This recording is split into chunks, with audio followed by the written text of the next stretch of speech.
On today's reset, the Nightfall is Taniks with Solar Burn, Exposure, Airborne, something else I can't remember. Those are the main ones. But I was so happy to see Taniks as the Nightfall.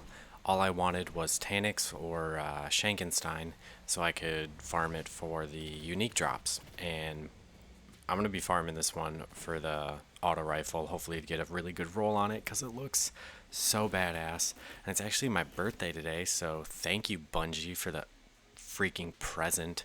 But I'm going to be going over soloing this Nightfall, what I did, what worked, what didn't. In that first part, I killed the enemies instead of running past them. With exposure, I didn't want to take any unnecessary damage whatsoever. But then you're going to run up here to this room and just get rid of the captain as quick as humanly possible. He's going to be a nightmare if you don't. I recommend running a high impact solar sniper. I'm using 1,000 yard stare, but you could use like a black spindle would be also a really good choice for this nightfall. But I chose to use Sleeper Simulant as my exotic just because it does crazy damage to Taniks and the tank, and I really didn't have anything else solar for the heavy, so that is what I rolled with. I actually did pretty okay with the Warlock. I think I only actually wiped once, and that was on the very last room against Taniks. I'll show you what happened. It was pretty stupid. But other than that, I had some deaths, but I had my self-res, which was fine. Oh, Catapult is the other modifier. I just remembered because my Warlock wrecked face with double fusion grenades. Like, they were never-ending unlimited. But on this room, I always stick in this back hallway during the entire fight. I'll run in there to grab ammo sometimes, but you pretty much want to stay back as much as possible. And you really want to keep your distance from Taniks in this strike because that Scorch Cannon is fucking insane. I was trying to solo this on my Hunter, and he would literally just one-shot me. The tank would one-shot me. Luckily enough, my Warlock had, I believe, solar armor on my chest piece with max armor build, so it was pretty okay. And don't be an idiot like me, Taniks will still push your shit in if he's immune. So do not do what I did, but he will go immune. He'll hop in the teleporter and we'll be following suit and jumping in there ourselves. This next room really sucks. I was not a fan of this room. It took me literally probably 30 tries to get past it on my Hunter. I did it on the first try on my Warlock, but it was not fun. It was kind of messy, but it's definitely doable if you just play a really slow game and just be kind of passive more or less. For a primary, I recommend a scout rifle or a pulse rifle of your choice. I ran with this full auto scout just so I could keep my distance and still do damage. Ooh. Gotta lay off the birthday beers, I'm telling you. But these Vandals are gonna push you. Taniks is gonna pop up, so you need to try and get damage on him as much as possible, just to get him to teleport out of this room, because that Scorch Cannon he has is a nightmare. It is disgusting. So you want to make sure you can at least get him to the back of the room as fast as possible, and after he's in the back, you can either try and whittle him down, or even the captains in the front here. The two captains are such a pain. Those guys are just as dangerous as Taniks with their shrapnel launchers. As you can see, there's just guns ablazing. I refused to even like run in there for a better position until I had my self-res, and now I felt comfortable enough that I could push up a little bit, do some damage, and now I'm just chucking nades. But after you hang back and just peg them off one by one, and the room is cleared, we can head on to the next thing.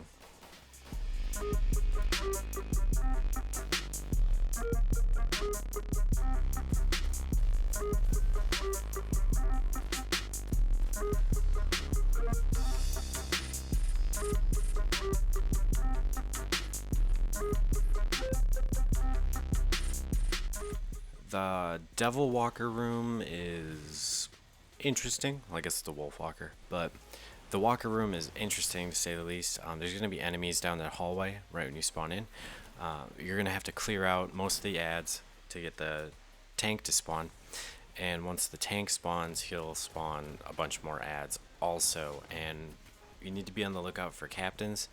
The shrapnel launchers, they don't hit too hard, but they shoot them so fucking rapidly that they just annihilate you. It is terrible, not fun.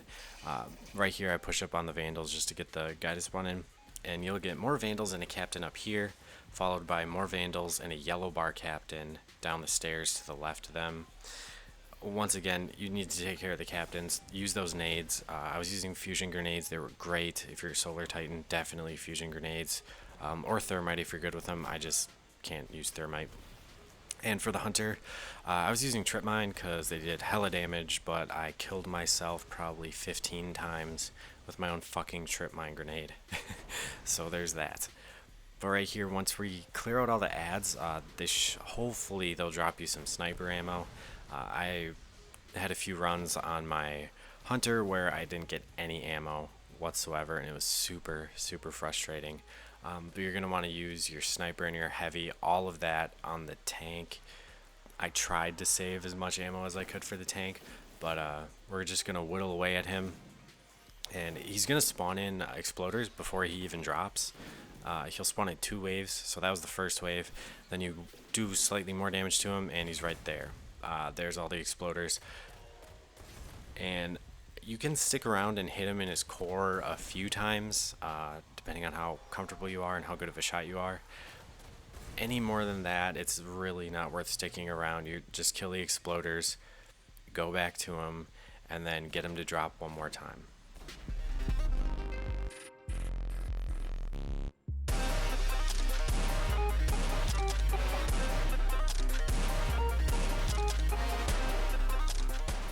Then the second time when he drops, he's going to spawn all these ads. There's a ton of Vandals. There's a captain, 2 captains, I believe, actually.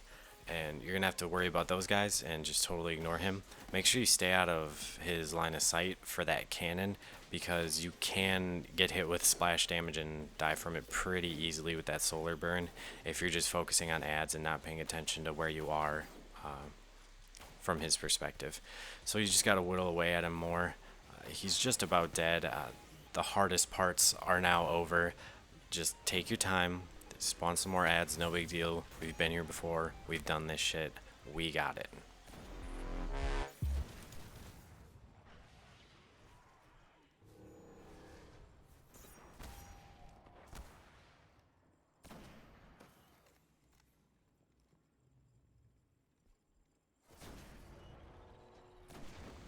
The next part of this encounter is pretty intimidating. I was terrified to death that I was not gonna make it out alive, and I was super nervous for it actually, because I didn't have my self-res up.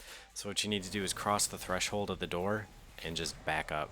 Just back the fuck up and try to hit him with your heavy or your sniper just to get him to teleport further down the hallway. If you only do like the minimum damage, he'll be right around the corner again, which is not ideal. So you want to do as much damage as possible. If you do good enough damage, he'll just go straight to the room. You don't have to worry about fighting him in the hallway, which is nice because it is such close quarters in here. You do not want that big motherfucker with a scorch cannon on your ass.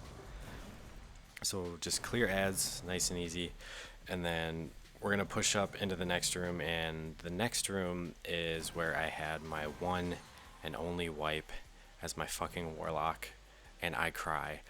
It was because I got way too aggressive, and I should have fallen back, but I just kept pushing. Rookie mistake. Amateur hour on the moon, starring me. I'll show you that clip really quick before we get into the final kill. As you can see, he's down here, and when he's down here, I like to push him because you're pretty safe from this spot on him. And I didn't think he was going to kill me. I think he got me splash damage or something, but right there, he's got no health. A bee's dick. Smaller than that. A tick dick of health. And I was playing stupid, and I died. And now I had to fight him with no heavy ammo and just my sniper, which the 1000 yard is good, but The sleeper, the fucking sleeper. I had him. I was so sad. So now I'm playing super, super slow. What I do in this first part is I come down here and I'll go to the left and to the right and alternate sides just so he can't hit me like with 2 splash damages, because he can't really hit me from there. He can only hit me with splash damage. And this up here is where you're gonna want to get kind of aggressive, but just be mindful of your health and his health. I have self-res, so I'm being just as aggressive as I was when I died, when I didn't have it, which is totally fine, because we do end up getting him here, and it was super fun. I hope you guys enjoyed this video. I hope you guys solo the Nightfall, and for the love of God, I hope you get better rewards than I got. I just wanted the Does Not Bow, honestly, and I got totally trolled and didn't get it. And then I ended up getting some other Nightfall loot that was less than ideal. So, good luck with the Nightfall, guys. Happy looting. Thank you all so much for watching the video. Enjoy the last few seconds of this boss fight, but I'll catch you in the next one.